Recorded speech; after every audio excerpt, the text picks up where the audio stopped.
Okay, we are on part 2 of going over Bohemia in my set of encyclopedias from the 1890s. From 1310 to 1437, the country was ruled by kings of the House of Luxembourg. In the time of Wenzel IV, Wenceslas, a reformation of religion took place under John Huss and Jerome of Prague.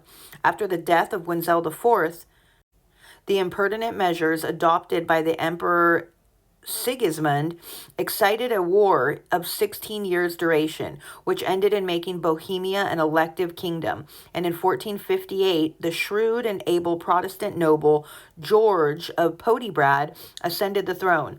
His successor, the Polish prince Ladislao, 1471 through 1516, was elected 1490 to the throne of Hungary and removed the royal residence to Aachen, where also his son and successor Louis, 1516 to 1526, resided. After his death in battle against the Turks at Moax, Bohemia and Hungary passed into the hands of Ferdinand I of Austria, who had married Louis's sister. From that time, the history of Bohemia merges in the history of Austria. The Reformation was tolerated under Maximilian, and religious liberty formally granted by Rudolph II, 1609. The withdrawal of this freedom a few years later under Matthias, and especially Ferdinand II, led to the troubles that broke out in 1618 and the election of Frederick V by the Palatinate to be Bohemian king. See 30 Years' War. Ooh, we're going to have to go over that too. The battle at the Weissenberg, 1620, restored the Habsburgs and was followed by the merciless extirpation of Protestantism, the suppression of all national privileges, and the ruin of the country.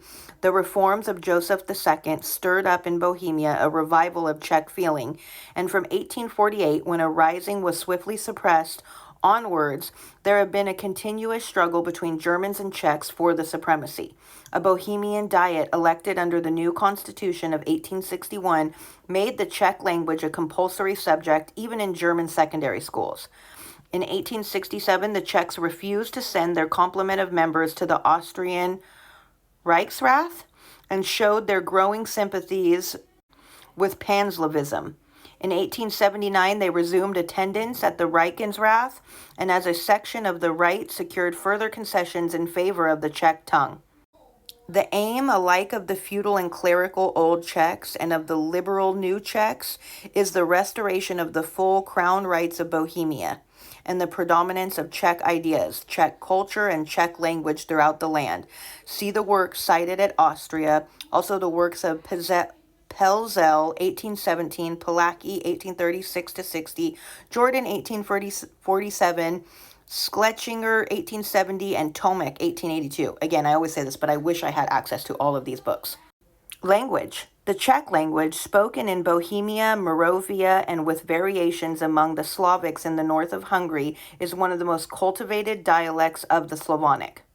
Its complicated and difficult forms remind one of the Latin and Greek accidents. Its peculiarities are the sibilated R, which is harsher than the RZ of the Poles, and the distinct possession of both quantity and accent, so that the Latin and Greek meters can be exactly reproduced in it, though such imitations are purely artificial, the native poetry being accentual. Its syntax resembles Latin. It has one guttural ch. It has a passive participle, but no formal passive voice, and makes a very free use of reflexive verbs. Literature. Bohemia literature divides itself naturally into 3 periods. 1, from the earliest time to the burning of Huss in 1415. 2, from 1415 to Joseph II's Etiquette of Toleration in 1781, and 3, thence to the present time. Period 1. The Greek church is represented by a glagolitic fragment circa 900, the Latin by a fragment of St. John's Gospel, with an interlineal Bohemian translation of somewhat later date. The greater part of the Bible was translated by the end of the 13th century, and in the 14th, the whole was complete. A manuscript containing an unrhymed poem, The Judgment of Libussa, was found in 1817, and another was found by V. Hanke containing epic and lyric poems, all ascribed to the end of the 13th century. These manuscripts have both been attacked as forgeries, but it is difficult to convey a forger in 1817 possessed of sufficient knowledge for the purpose, and the microscopic examination has shown that Hanke both misread and misunderstood his manuscript in various places. The Latin Alexandrinus was freely translated into Bohemian rhyme between 1240 and 1250, and legends of Christ and of several saints were current towards the close of the century. The first half of the 14th century, the great event at which was the foundation of the University of Prague by Charles IV in 1348, presents a rhymed chronicle called that of Delamille, the earliest complete manuscript of which, circa 1350, lay for 140 years unrecognized in the library of Trinity College, Cambridge, and was unearthed only in 1876. In this century, didactic and satirical poetry were well represented.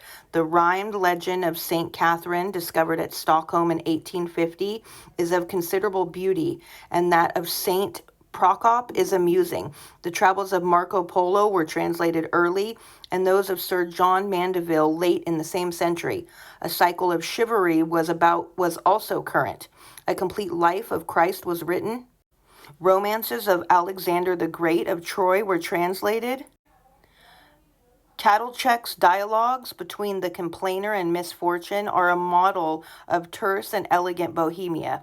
Thomas of Stinty, 1373 through 1400, wrote, in order that higher matters might become generally accessible in the Bohemian as well as in the Latin tongue, first for the instruction of his children, and then for the wider circle, considering that the soul of a Bohemian was as precious to God as that of a Latinist.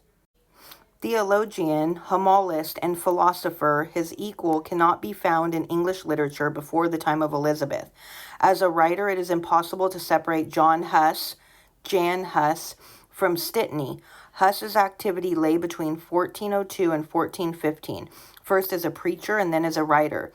His Latin works, except those written without books in prison, are little more than centos and adaptations of Wycliffe. But his Bohemian writings are very different, though he apparently still used Wycliffe as an encyclopedia. He wrote a long work on the Creed, the Lord's Prayer, and the Ten Commandments, sermons on the Gospel for every Sunday in the year, and many smaller treatises, the most beautiful of which is The Daughter, a manual of advice to the human soul. His Bohemian style is inferior to that of Stittney. Period 2, from 1415 to 781, the Hussite Wars were not favorable to any but controversial literature. After the suppression of the military Taborites, 1452, the teaching of Peter Chelzecki, a great religious writer and thinker, 1430 to 56, was adopted by the peaceful Bohemian Brotherhood. But for many years, the Brethren disregarded human learning until, under the influence of John Blaselaw, the translator of the New Testament, who first noticed the capacity of Bohemian for representing the classical meters, they proceeded in earnest to their new translation of the Bible, which was printed in 6 volumes at Crowlitz in Monrovia, 1579 to 93. Okay, come back for part 3.